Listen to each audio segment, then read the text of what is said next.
पहलगाम हल्ला पाकिस्तानच्या दहशतवाद्यांनी केला आणि त्यानंतर त्याचं प्रत्युत्तर म्हणून भारताने ऑपरेशन सिंदूर राबवलं, ज्यामध्ये दहशतवाद्यांचे जे कॅम्प होते तेच नष्ट झाले। आणि त्यानंतर आता भारत पाकिस्तानमध्ये युद्ध चालू झालं आहे, जे हवाई युद्ध आहे। या युद्धामध्येही भारत कुठेतरी आघाडीवर आहे आणि यानंतर आता पाकिस्तानकडून एक वेगळेच कुरघोड्या करण्याचा प्रयत्न चालू झाला आहे। बॉर्डरवरले जे गाव आहेत त्या गावांवर जे लोकवस्ती आहे, लोकवस्तींवर ते हल्ले करत आहेत।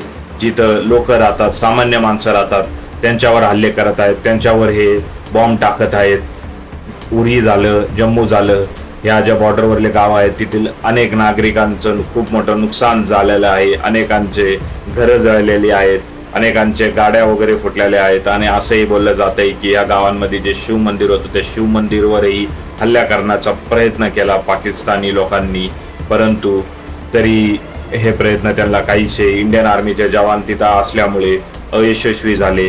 तरी पाकिस्तान हे किती अमानवी आहे हे या सगळ्या घटनाक्रमावरून आपण समजू शकतो।